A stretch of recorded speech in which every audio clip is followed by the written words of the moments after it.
Hello everyone, my name is Mark and I'm from Australia. For a long time I've been a huge supporter of both Stephen and Brendan, and in response to the request I thought I would put together my little video and hopefully it'll be reasonable enough that you'll find some interest in it. I'm a huge supporter of Stephen and Brendan and I have no doubt about their innocence, absolutely no doubt. Before I come to that though, I want to mention something extremely important to me. We're coming up to 13 Christmases when Mr. and Mrs. Holbach have been without their daughter Teresa.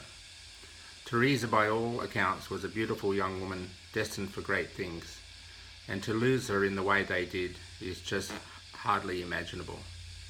And even though there's a lot of pain elsewhere, and we'll talk more about that, the truth is that, at least in terms of Brendan and Stephen, there's still hope for them. But unfortunately for Teresa, she's not coming home. To Mr. and Mrs. Holbach, I wanted to send my wishes to you, and hopefully time and truth will be the healer for you in this matter. Brendan Dassey. It's just unimaginable what's happened with Brendan.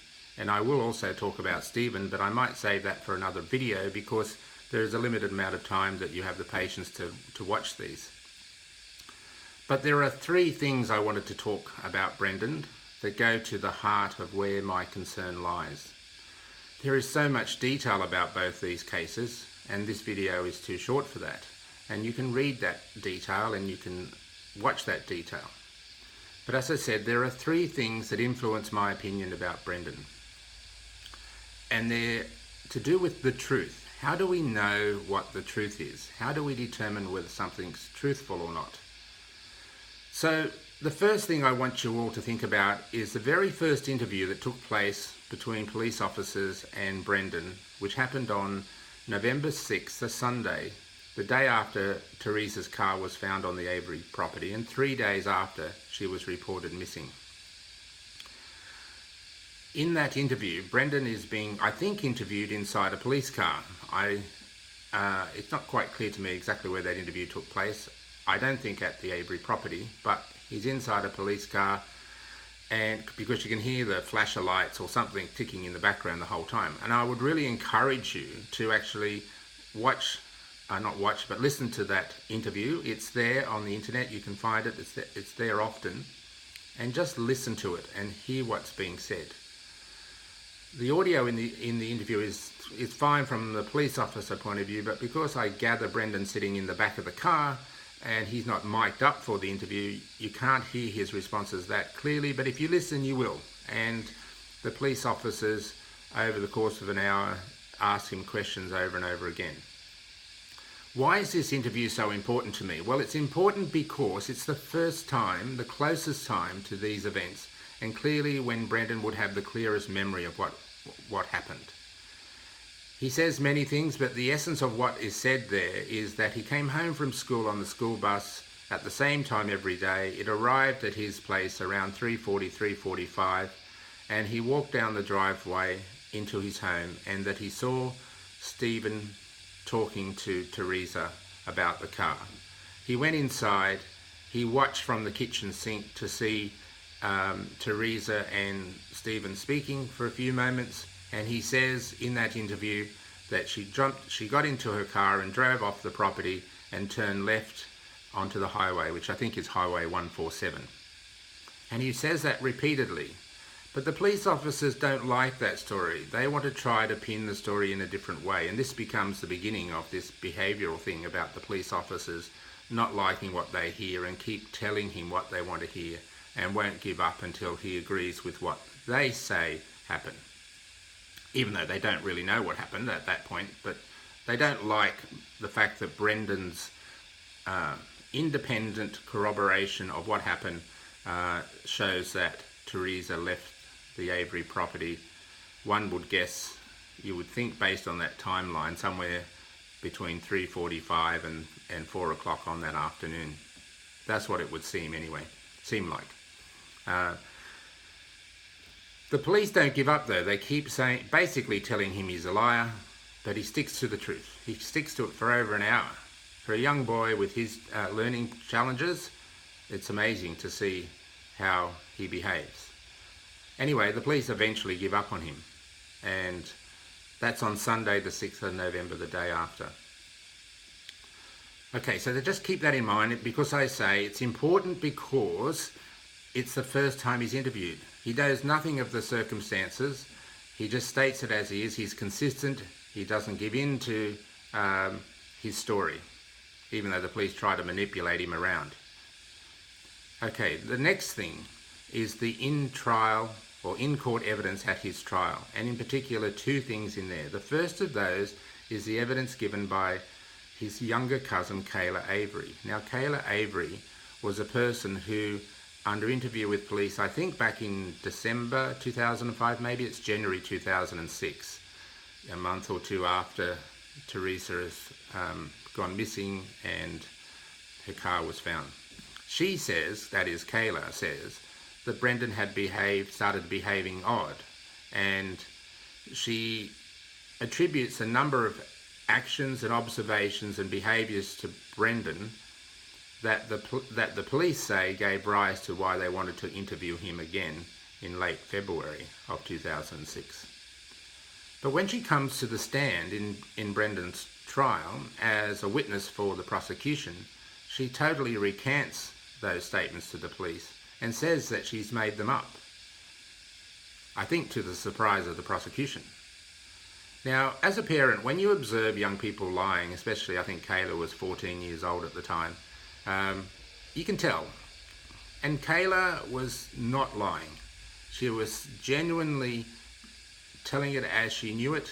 She was extremely sorry for making up the story, and she says she made it up. She was confused at the time.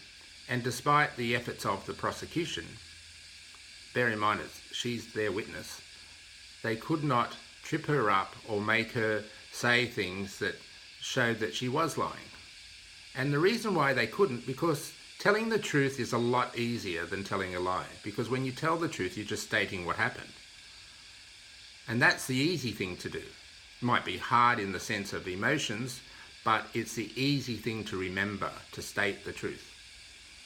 And they can't trip her up. So her evidence tells me she was telling the truth. And if you go to the detail of what she was talking about, you would find that Brendan had nothing to do with this matter either. And then, of course, there's Brendan's testimony as well. He was obviously a witness for his own defence, and he was subject to cross-examination by the prosecution. Now, despite the best and enduring and powerful techniques of the prosecution, they could not trip Brendan up either. He also stated that his confession was false, that the things that were said in that were not true, that he does honestly say he can't explain why he said them, but he just says they're not true. And they try to trip him up on many occasions. If you listen carefully, they try to get him to admit to things that didn't happen, to trick him, to disprove his credibility. But guess what? They couldn't. He was telling the truth. Because why? The truth is easy to tell. Lies are the hardest thing to tell and maintain. So those three things, Brendan's original testimony in November 2005, November 6th, the day after Teresa's car was found, Kayla Avery's testimony at Brendan's trial, and Brendan's own testimony. To me, despite all the other things, even including the disgraceful behaviour of Mr. Fassbender and Mr. Wiegert in the way they interviewed Brendan, let alone do I need to talk about Mr. Kaczynski's totally negligent representation of Brendan. Despite that, just go back to the truth and look and listen to these people's testimony and that initial interview, and you'll come to the view that they are telling the truth, coupled with, of course, no corroborating evidence whatsoever about the alleged offences that Brendan had been involved in. But funnily enough, and I can't offer an explanation to this, these so-called confessions, which are unsupervised and without any counsel present, for some reason hold more weight in a court than the same evidence under cross-examination, under oath, in the presence of everyone in a courtroom, somehow they're less important in the courtroom than they are outside of the courtroom, even though we're talking about the same thing. Now go figure that. Anyway, time will tell about those matters. You can see I'm pretty passionate about it, and that's because I'm interested in social justice issues. But it's coming up to Christmas, so there'll be much more to talk about all of these things after Christmas. And the truth is that Brendan and Stephen have been in prison now for 12 years for these crimes. And, you know, Stephen's been in prison and further 18 years before that. But I will leave him to it for another video, I think. There's just a couple of final things I'd like to say before wrapping up. Firstly, to Barb, Brendan's mum. Barb, you're a colourful character and have always been a colourful character right from the beginning. I have the utmost respect for you as a mother. Your dedication to Brendan, despite this amazing amount of surrounding circumstances and pressure from others, your dedication to him is just fabulous. And you know, you're an amazing mum, just an amazing mum. And I know this is an extremely difficult time for you, particularly in light of recent events associated with courts and other evidence. But stay steadfast in your view about your son. It's well founded, and I'm sure Brendan will be home with you, hopefully sooner rather than later. To Brendan, hey, I know you don't get to see these videos, but hopefully someone will relay the information to you. You're an amazing young man, mate. You're my hero. I've learnt so much from you. Like, I'm an old guy, right? I've been around the block a few times. We think we know a lot, but I listen and see what you've gone through and how dedicated you are to the truth and to your family. And by staying strong, you're a very inspirational young man, and I'm very happy to, in difficult circumstances, to have come across this matter, because I've learned a hell of a lot of information about not only the case, of course, but what motivates people, and you're a true superstar in my mind. Okay, I think that's probably enough from me for now. I'm sorry I'm not a professional video maker, but I thought I should make a commitment to this. You might be hearing some buzzing in the background, and I apologise for that. It's not something I can control. It's summer here in Australia, summer for Christmas. Santa comes on a surfboard, and they're the cicadas, or cicadas depending on the way you pronounce things, that are just buzzing all around, and this is the time of year for them. I also wanted to show you a couple of other little things. I'll just look down here. You see this little guy? This is a kangaroo with a Christmas hat on it. Here's a koala with a Christmas hat on it. And here's a platypus. Whoops, here we go. And a kookaburra. They're all cheering you on, Brendan. Have a very Merry Christmas, and to all the supporters, and thank you so much for being part of a group that believes in the truth, and I'm sure that will in the end prevail. Merry Christmas to you all.